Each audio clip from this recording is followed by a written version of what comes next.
and welcome to the Free Cheese, episode 506. I'm your Joe Dix, joined by Mark Augustiniak.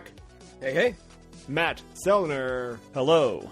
The Free Cheese is a weekly video game podcast about video games brought to you once a week by thefreecheese.com.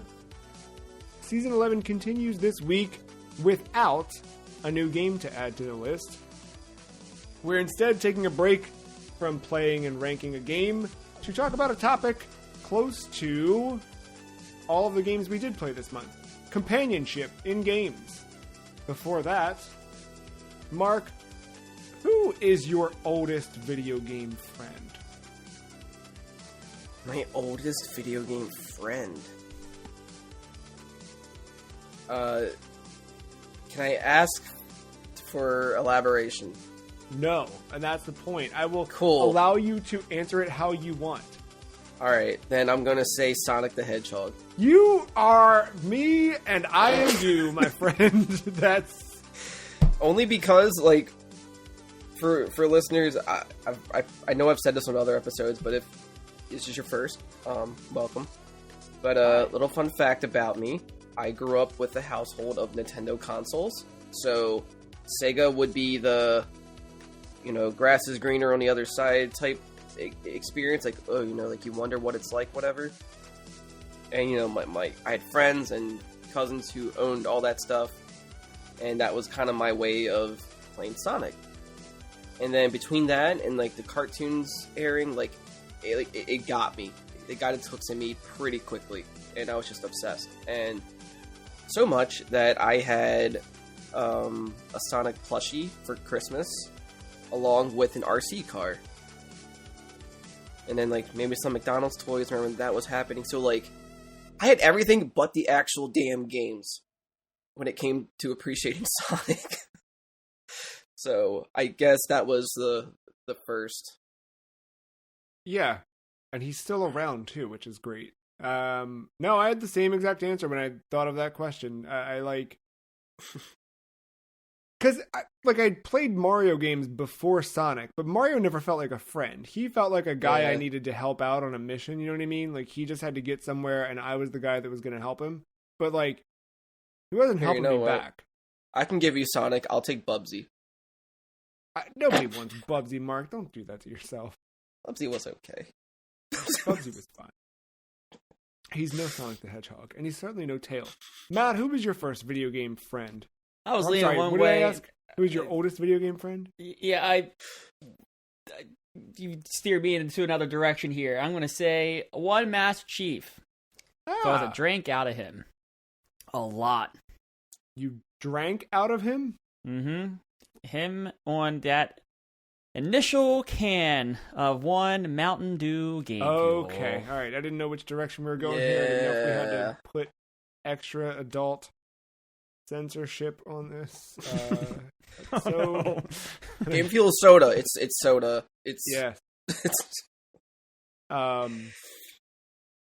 Now, were you drinking Game Fuel whilst playing Halo 3, or was yes, this of just... course, okay, of course, while playing co-op Halo 3. Yeah, bringing it all full circle. Oh, Halo. You see, this is what you guys circle, both have. Matt. Full Halo. Oh, fuck. See. God damn it. That was one word away. You didn't see what was happening there. I was about to compliment Matt, but then Mark, you just said, I'll take one too. You guys both bring strengths to this podcast. And Matt, you demonstrated it there by your forward thinking. You're ready to go for this episode. You're ready to pull it all together. And Mark, you're not going to let something just lie on the ground. You're going to pick it up and say, nope, I got you. Here it is. Yeah. Enjoy all the puns. In video games. So this month we talked, first we explored the aftermath of disaster in Disaster Report 4, Summer Memories, or Miracle Water, depending on how you played that game out. We then rescued Yorda as Eco in the video game Eco for the PlayStation 2. And just last week, we helped to save Pauline from the murderous... I don't know, did he want to murder her? I don't know what Doug He definitely did want to help her. I was going to say the grips. The grips, okay, yeah. He wanted to murder Mario. Yeah. To murder. Yeah. So we saved Pauline and found friendship in the end, I suppose. And, you know, to kind of bring it all together, we're going to spend this episode just talking about companionships in games. So let's start with our first question here. What do you think about when you think about companionship in video games? If you guys need a minute, I can answer. Nowadays, sure. I think I go to with more nowadays. And it's tough to, especially with the stuff I tend to lean towards playing. Although I've kind of gotten away from it most recently, but I think of that AI commanding character that is with you kind of from the start of the game to the end of the game. You can a la Ellie. I think one that doesn't get, I don't think it gets talked about enough anymore is Elizabeth from BioShock Infinite. I forgot about that. Yeah, that's a good point. That game doesn't get talked about enough. It's a good game. It's a very good game. It's solid. Yeah, like those types of characters, like your Sullys, your Boy, sure, in God of War. Yeah, like yes. I think more recently think about those types of characters because character development and storytelling in these games, especially these AAA games, has grown so much that they become such a part of the story and pivotal. And I don't know, it's kind of like watching a long movie or an interactive TV series unfold sometimes with the way character development is handled in some of these games. So I guess that's kind of what I lean towards now when you say companionship in video games. I think something special about those examples you gave too that is not always highlighted is the fact that they also act as tutorial in a way for the game, right? They're there as a companion. They're there to guide in a way. They're there to support whatever character you're playing as. But also, like, in many of those examples, they do stuff, and as you see them do it, you go, wait a second, I can do that in this game? Or that's something, can I do that? And you try it and see what happens. Spoiler, Sonic can't fly. But you know, live and learn. Mark, what about you? What do you think about when you think about companionship in video games? I do consider the story being a part of it, but more so as a perk, I guess. I think when it comes down to gameplay, they are there to hopefully make the situation less stressful. And you know, they're not there to get in the way. They're just, it's literally just like straight up just assisting you in a moment that you need it. But yeah, if they're integrated into the story, that's obviously a plus. Makes them more sentimental that way. But yeah, that's just the way I view it. Yeah. I think that last piece too is something that is obviously more easy to do now with storytelling as a focus in games, but I think throughout games history with companions, there's always been some sort of weight to those non-playable characters that work alongside you. There's always some string of emotional attachment in one way or the other. I do think about the in-game characters that became our partners, but I also think about the real-world partners that I played games with. I think by nature of time and availability, I tend to play more games alone now as an adult. But when I was younger, my brother was often the co-pilot on every game I played. Funnily enough, like in prep for this, I wrote a lot about this stuff the other day, taking notes for the podcast, and then was coincidentally on the phone with my aforementioned brother. And I was like, I am sorry. He was like, for what? Like, because I feel like I was reflecting in writing all of this stuff, and I feel like I never really let him play video games. I feel like I dominated the controller a lot, and I feel like unless it was a competitive game or a 2-player thing that actively had like 2-player options, And I'll get to an example in a moment here of where he got the very short end of the stick. I feel like often it was just like I was playing and I was probably a jerk about it. Like I don't have like a vivid memory of me like aggressively not sharing, but I kind of have glimpses of it, and I feel like those glimpses are more real than I want to believe. So I probably screwed him over in that regard. But I remember playing what every Genesis kid remembers playing with their younger brother, Sonic the Hedgehog 2. And we played that one endlessly. So much that game's still my barometer if I test new hardware, or if I don't have like a good, what am I doing, where am I going, I will just play Sonic 2 because it's just so there. Sonic 2 was rough because, you know, he had to play as Tails. And in Sonic 2, Tails does not affect the camera location. Tails can run off the screen. Tails does die often. Really, the only thing Tails does is pick up coins, or rings, not coins. But you know, he can help defeat bosses for sure, but there's no threat of whatever. It was fully designed as little brother mode.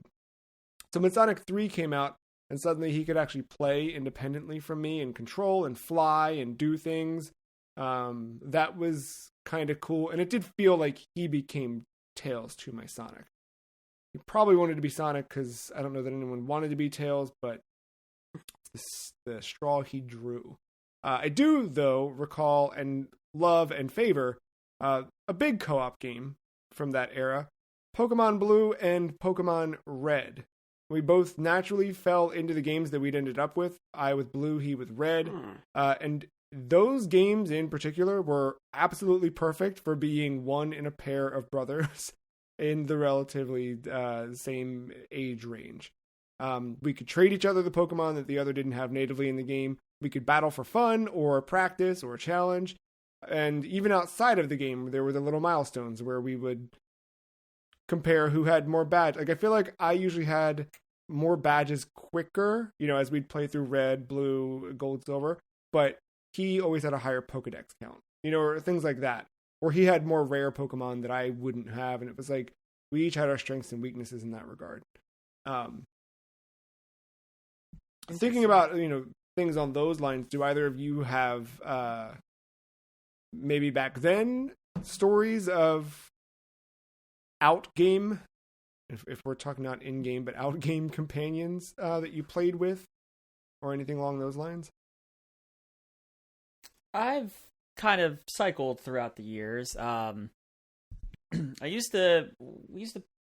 and my cousins would, like, especially during the summer, would like hang out at my grandmother's house. It would be right down the street from kind of both of us relative. And we would play a lot of stuff together. I think I've talked about it during the PsyOps episode, but I feel like I have to talk about the left brain, right brain co-op PsyOps experience.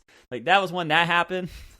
Yeah, you know, and then, but not even that, but like some of like the backseating stuff. We would play through, like, I mean, this is probably the longest stint in Final Fantasy VII I ever got into, was playing back then with them, kind of like backseating or whatever. I think we passed the controller around, but I can't remember. So I apologize, I guess. I think 7 or something, maybe it was not until 10, but I feel like there was a way that you could do like multiple players, because I have the bad experiences of Final Fantasy from It's not childhood. 7. It's I can not. tell you, it's not 7. It might be be 10. later one. Because I remember, like, at some point, my one friend who just insisted on... I became my brother in that scenario, having to watch someone play a game I had no interest in. And I remember at some point, one of those games let player 2 at least pick from the list of commands for attack. But, yeah. Yeah, you know, then later in life, I would go over friends' houses. This is where, like, Double Dash comes in. I know that's more competitive, but we also played that cooperatively, which is quite the, sure, again, the left brain, right brain experience there. And then, yeah, as kind of, you know, the new generations came out, then online became more apparent, and especially once I go to college, I kind of start playing online more with people, then maybe more couch co-op. And up until the point now where I don't play a lot of co-op games unless it is a battle royale, in which that is always a interesting experience from match to match. And you made new friends from playing these games too, right? Like, I feel like there's a couple people yeah. that you I had play with. my Canadian bros. There was a segment of my life where I was playing a lot of NHL and halfway decent at it too, and we would do like the club EA SHL where everyone manned a position. And I always kind of found myself making friends from people in Canada. And there was like a core of us for like 3 games where we kind of we found other like free agents through Reddit or whatever. But yeah, no, I was constantly left D, locking it down. But no, yeah, no, stuff like that, like, you know, I've definitely made friends, but you could also turn on that PlayStation 3. This is where it's all happened at. You definitely turn on that PlayStation 3 and see all the death threats I've also gotten. So companionship goes both ways, I guess. It's a double-edged on that one. Mark, do you have anything back then, back now, in between those kind of cooperative friendship moments? Sure. I want to say the earliest might be Teenage Mutant Ninja Turtles 2, the arcade game on NES. We had the first Ninja Turtles and that one for NES, and I would always alternate between the two. And I know with that one, whether it was a friend or one of my brothers, we'd be playing that. I think we played Turtles in Time the most. It was like that and Mario Kart for Super Nintendo. Even though it was like competitive, but it was like a game you would still play together. Which, by the way, it was interesting when you talked about Pokemon, because I never thought of it like that, as like a co-op-ish thing, like IRL with like trading and having the fun battles. So, like I never considered it in that aspect. So I like that. I think I guess similar with that, I think this is where I want to say maybe Smash Brothers was kind of, or like wrestling games was kind of where it started to pick it up more. Moving on from like beat 'em ups to do more stuff like that, where like we would make wrestlers and it'd be like 2 of us versus 2 AI and tag teaming and doing that type of stuff. Definitely in the 64 era for sure. There was a lot of that. And then fast forward, maybe to like GameCube, PS2 era. This is where like between this and like the 360 for me, that's probably like the peak of most of the co-op experiences with I'll say one of my most played games, Phantasy Star Online. Hours and hours spent in that, just dungeon crawling with a friend. Dynasty Warriors, two people just going against an army. Just one of the, I will never get tired of that. There's something like cathartic about that. And let's see, what was the other one? I just had it. Oh, Rock Band.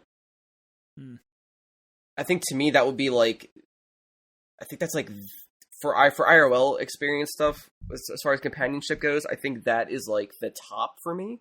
Yeah. Just how welcoming that game is now, with people dropping in, dropping out. Doesn't matter what difficulty you're playing. You just no fail mode. Just have fun. It's a very social game. So whether it's with strangers that you're playing at a convention with, or with friends, or with like that, to me is like the top. But before that existed, Left 4 Dead on the 360, both in game and out of game, was like the pinnacle, I think, of all my co-op experiences together. Yeah, that one. That era is just so, because it was like right when I remember people playing Left 4 Dead 2 specifically where like you could play online. That was a thing that existed in that era, but it was still so novel that like people were still bringing consoles to each other's houses and small TVs to like just they'd go online and play, but still have to be in the same room and do it. And now we just hop on it, whatever. But I guess like more so now, it's like just like depending on the friends, like I'll play games. Like I have a friend who streams, and a lot of the games that we play, we have like a thing where it's like if it's like, hey, if it's some kind of horror game with a co-op function, more specifically zombie related, we think about each other immediately and like, all right, yeah, let's do it. So I think that comes from the Left 4 Dead. If it wasn't for that, I don't think it would be as appreciated now. Yeah. So there's definitely some ties there. But yeah, I mean, it's died down a little bit now, but I still play these games where they're co-optional. Yeah, that's a good term. Did you coin that? Did you find that? No. There's definitely a podcast named that. Well, there's definitely there's a lot of places that use that term, but I do like that as a function. I like having always the availability of like, yeah, I can play this by myself, but if anyone is welcome to join, they're more than welcome to join. Yeah. I mean, the Battle Royale is kind of like that too, right? Like you're... Yeah. Squadding up. Yeah. Moving a little bit away from companionship in games, I mean, still, we're talking about that, but more specific to characters, I would say. Who is your favorite sidekick in a video game? I know I opened it with who's your oldest friend in video games, but who's your favorite sidekick in a video game? Yeah, so like it's tough because it's like visited that toward. I tried and couldn't find the bracket. I gave it a 5-minute pass and I couldn't find it. Yeah, I was looking. Now, literally as we're talking, I remember exactly where it is, but I don't. I have probably. I'm stuck between two answers, and like one is a short-lived moment, but the payoff is just so, and like, kind of brought a tear to my eye. So I think that one might be the most effective because of how limited it is. And then the other one is like your best friend all the way through, and I love seeing that development happen too. And that one is also heartwarming. So I'm not like it's hard to pick one. I know every time you ask questions, I'm so indecisive with this.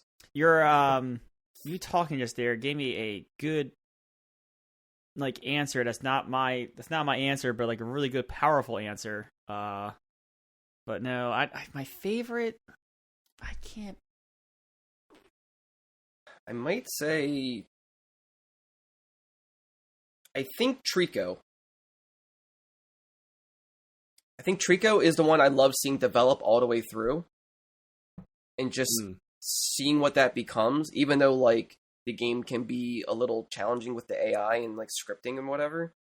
I still, like, I was able to, like, bypass that and still appreciate that game.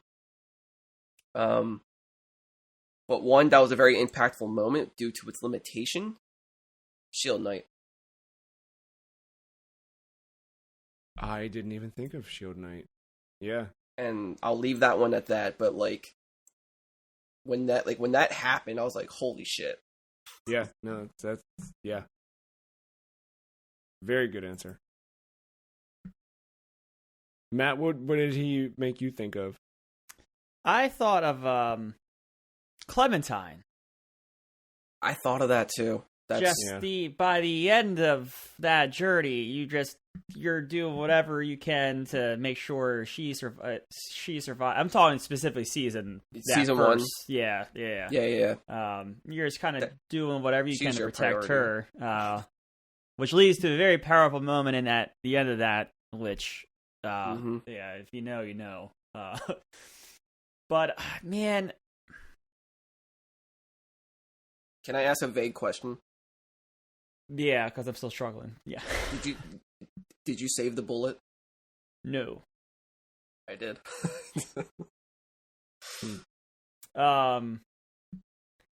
Something about this. My gut keeps kind of going back to 9S. It's kind of the keep person I keep thinking about here. Yeah. Yeah. I wrote the question down, and immediately upon writing it, I tried to think of an answer, and he was the first character that came to mind. Yeah, why for you, 9S? Why does it resonate for you? I think it's just it's the way that game unfolds itself, and how it wraps each playthrough in a layer. Now, I've been very vocal about how 9S's section is the slog, but once you kind of get past that first third to half, the end of it opens up to be a little bit more different, and it reveals some layers of what's going on, and then you go on to do C, D, and E endings, and you just kind of get a the story unfolds the way it does, and it's emotional what he has to go through, and how he ends up seeking revenge, and kind of figuring out what he's programmed to do, and how 2B is what she is programmed to do, and how they kind of get through that. And he's really, like, as far as a companion and sidekick, like, he's very capable. He has that great hacking. Like, he's no Ashley from OG Resident Evil 4, where... No. Far from it. No, but when I think of 9S too, I think of, like, him being I know his section is that slog, but he's the first opportunity you have in that game to see things from a different perspective, and then that game continues to just show you various perspectives through to the end, where you're kind of just like seeing everything from all angles, and you feel like God and also incredibly human, and then I don't know. I feel like I died through the credits myself and came out reborn on the other side. Like, that game is a journey through that, and I think like that's one of those few games where like that changed my relationship with humanity. So if we're talking about companionship in games, like that one really like left an impact on me. So I never reached that point like you two did, but I know when we recorded that episode, I could tell that was a transformative experience. It's like you hear about like it transcended the game. Yeah, it was definitely like a I don't know, just one of those religious moments, or those just like existential periods in your life where sure. Yeah. Funny enough, like Shield Knight kind of did that for me. Yeah, like it hits you in weird ways sometimes. Like it just came at the perfect time in my life that I just needed that moment to happen. And it's amazing how, like, when you're developing a game, you're not even thinking about that type of shit. You just want to make a good, impactful game in your own right. But for like kind of like listening to music, like the lyrics might be about something else, but you can still find it to make it relatable to your life in a way, and makes it more sentimental or whatever. Oh yeah. I like that. That's how you know it's art. 9S.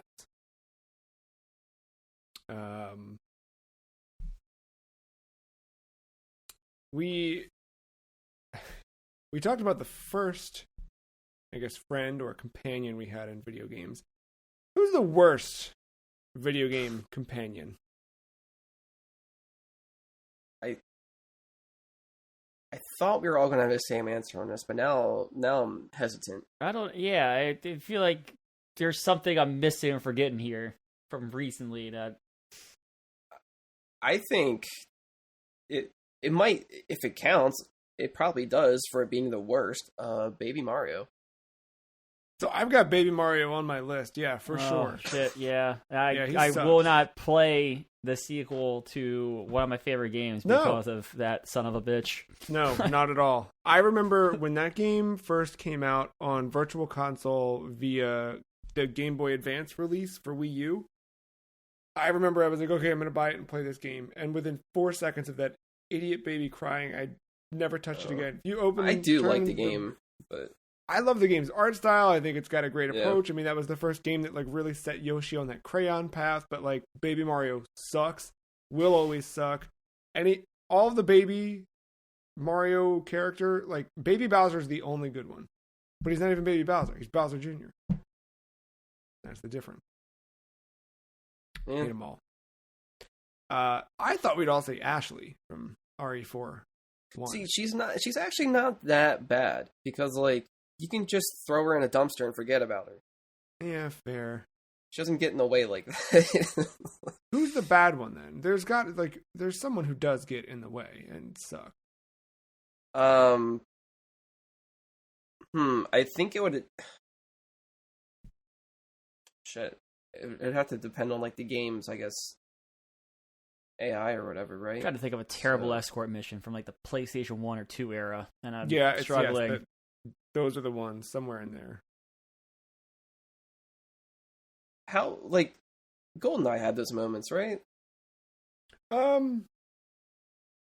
remember. You have the hostage. You have Yeah. the hostage level, which is I know every speedrunner of that game's nightmare is that level. I'm trying to remember terrible escort missions.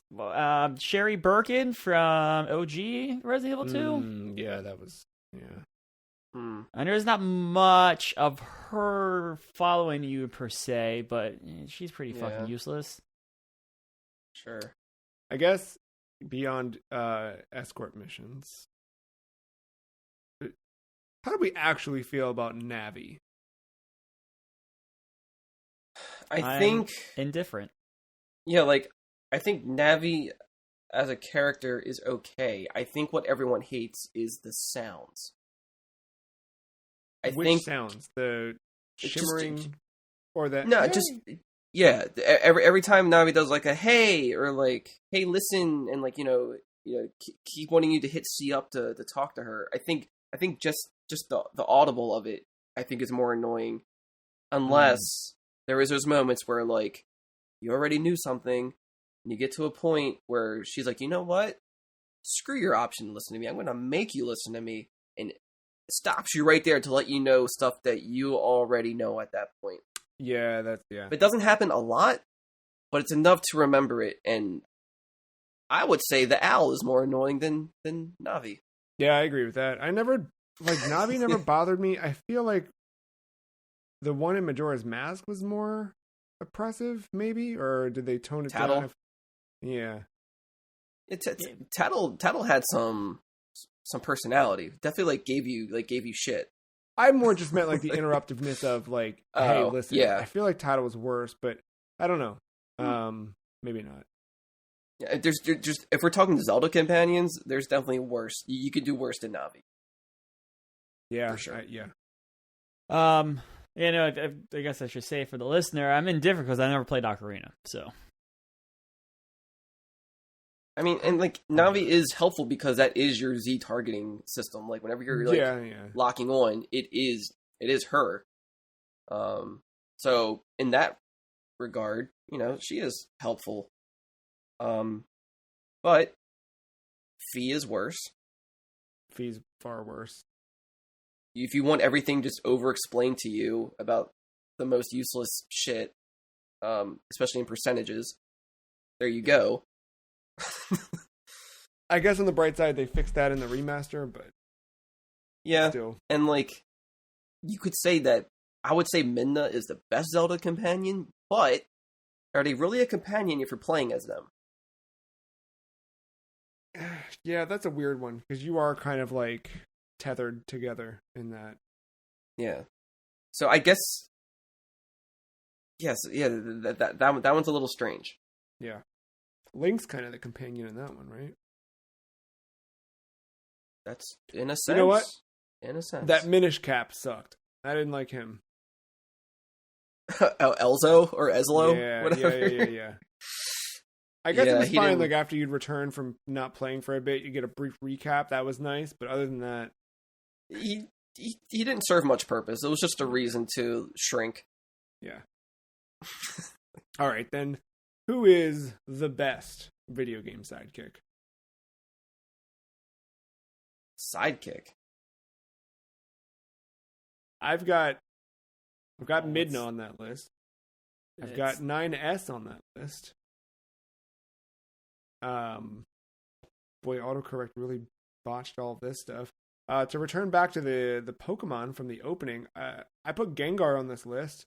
Not that Gengar is specifically a great sidekick, but for me and my relationship to Pokemon, Gengar always ends up on the team. And I'm pretty sure Gengar is one of the few Pokemon available in almost every generation. So there's that. And only accessible through trading. Right. So you need companionship to even get Gengar. Yes. Which, Haunter's kind of the other answer for that, because if I didn't have someone to trade with, I'd end up with the Haunter.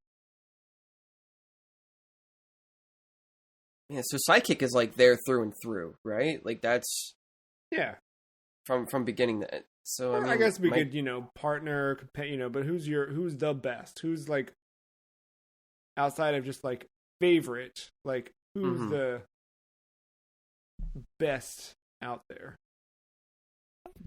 We'll throw out a candidate from the Halo franchise. One Arbiter. The Arbiter is a great answer. Cortana goes rogue, so I can't say she's a good one at the end of the day. And more than once.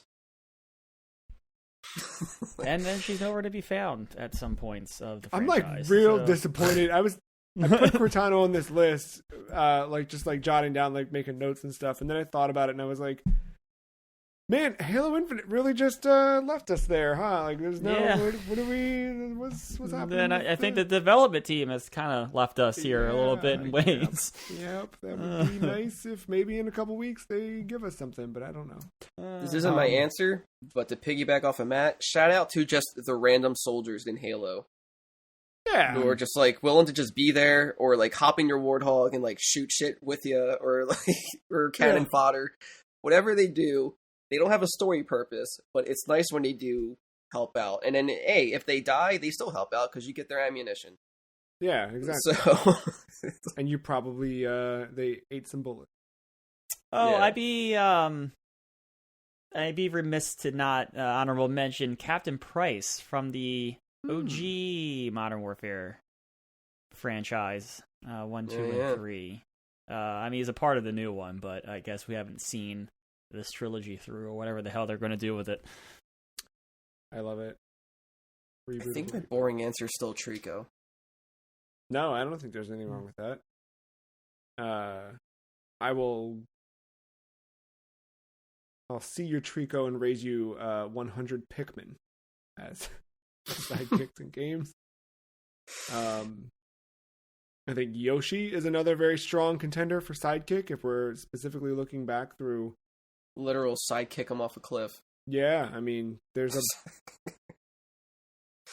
No, but yeah, that's true though. My final answer though is all of the strangers that help you out in Yakuza 2. They come to your all the strangers rather that you help in Yakuza 2 who come to your aid when you fight near their location. So there's side missions you do in Yakuza. As you do them, you'll get them. They'll be like, "Oh, thank you so much for bringing me this knife." It's like a chef at some restaurant. You completed the side quest, you get experience points, whatever. Then, if you're fighting people in the street outside of that restaurant, and you gain enough whatever, you can hit a button to trigger that assistant to come in if you've unlocked it, and that guy will come out with the knife and start stabbing or whatever. There's a guy you help at some point who's playing the guitar. He'll come and beat someone with a guitar. That's awesome. Yeah. That system did not go away in Like a Dragon. They're just a phone call away. Yep. So good. And I guess it should be acknowledged, because I'm sure we've all had this at one point, or probably still do, but, not everyone who plays video games likes violence. Maybe they like more casual, chill stuff. So, everyone has a favorite Animal Crossing villager. Oh. You're probably considered a close friend or something, right? Send letters to, share. Yeah, you have gifts. You hang out. They remember your birthday. You remember their birthday. So yeah, shout out to those too. That's a good point. Yeah. Yeah. Shout out to them. Yeah. You didn't have a favorite one, Matt. You got into Animal I Crossing. don't remember. I don't remember. I think I'm not trying to be an asshole about it, but I honestly don't remember. Yeah, I think my very first one was Static. Yeah, The squirrel. that's a good. He was such a hard ass at first, but then once you get past those walls, I was like, all right, dude. Yeah.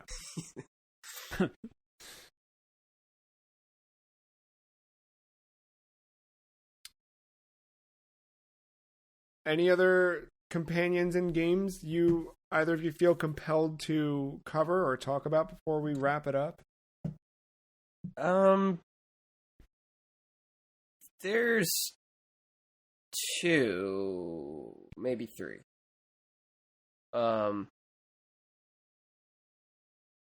Sorry, 4.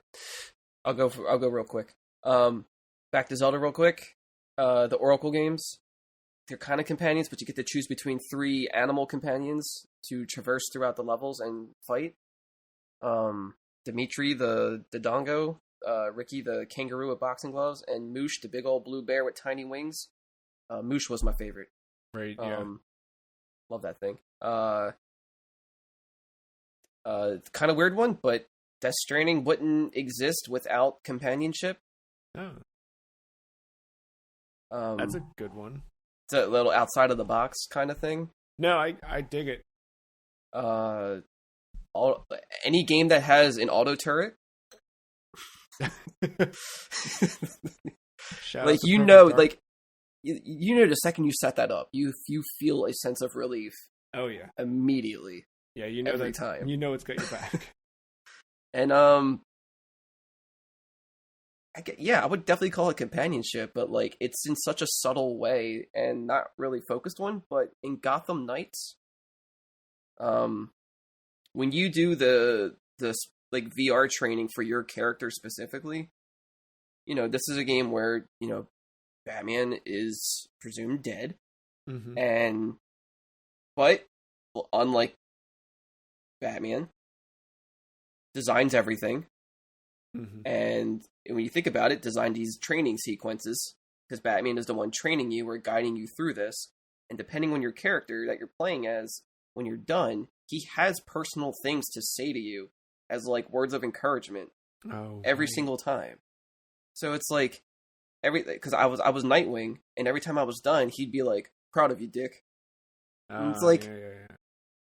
At first, you're just like, all right, whatever. But like, for some reason, like after the 20th time he said, I was like, he didn't have to program himself saying endearing things to each specific character. Yeah. And he did. So it's thoughtful and like in 2 layers. I forgot Gotham Knights came out. That's there it is. I liked it a good bit until I didn't, but. Oh, it'll get appreciated more later this year or next year. Why that? Why? Suicide Squad. Oh, with that being yeah. Just in comparison. Yeah. Yikes. Matt, did you have anything we didn't cover? I'm gonna re-shout out Elizabeth from BioShock Infinite. Yeah. The Realm Tears, I think, were really cool. They were and then great. Yeah. I think how they end up playing into that setting and how they change her as a character in the DLC is kind of cool as too, and that noir character. It's just unique. It's where the setting almost like lets that happen, and it's like allowed almost in a way. So I thought she was a good one. I had another one. Oh, you mentioned Death Stranding, and I would be remiss to say the codec and your friends in it, and every single Metal Gear Solid. Yeah. Especially one Otacon, who seems to be around a lot. Just Major Zero in a way. Anti-Hero, the boss from Metal Gear Solid 3.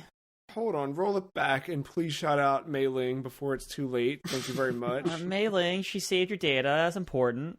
She also gave you little proverbs to hold on to. Those stood out and resonated with me more than anything in that game. I mean, she also kind of helped save the world in Metal Gear Solid 4, so there's that. So yeah, shout out to all of Snake's friends. I guess Big Boss's friends as well. There was one more. And this slipped my mind. Shit. You were going down Was the it that anti-hero path. Was it like a... No. There's Ada Wong. Yeah, that's fair. Anti-hero. Femme fatale. No, shit. I cannot remember the last one. I did not write it down. Is it from a video game? Yeah, it had to be. I know. Oh. Half-Life 2, man. Oh yeah, that's good. The whole resistance supporting you on your journey, and then between the main characters, Alex, Barney, Eli, Dog, was specifically when you reach Ravenholm, fucking Father Grigori with the shotgun. That was a hero. I remembered. Torrent from Elden Ring. Is that the pot? He's your horse. He's your horse. Oh, okay. He's your horse. Gives you the ability to run away quickly. Shout out to all the horses. Yeah. Yeah, I kind of had a feeling when I said Torrent that might shout that out a little bit. Hold on a second. Fucking Roach from The Witcher. Oh yeah.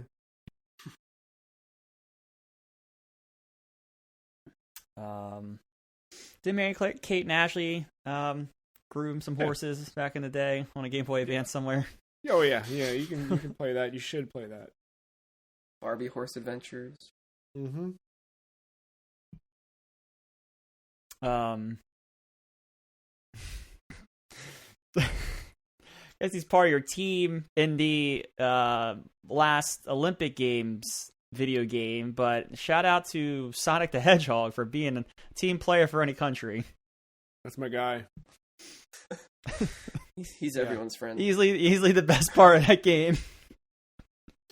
I still, that image is burned into my head. I don't think I'll ever forget it. I think even if I forget everything that ever existed, I'll always remember that image. Yeah. So good. I think we covered every video game character ever. All good ones. We did. We made it. We made the new list. Yeah, that's companionship in games, video games to be specific. Thanks everyone for hanging out with us this week. We do this podcast every week, and we'll be back next week with an episode all about speed running, where it came from, where it's going, how quickly it's going to get there, and everything in between. Until then, you should go to thefreecheese.com, check out the rest of our episodes, go to thefreecheese.com/thelist, and look at all the video games we've played over the last 2 years and where they fall in our rankings.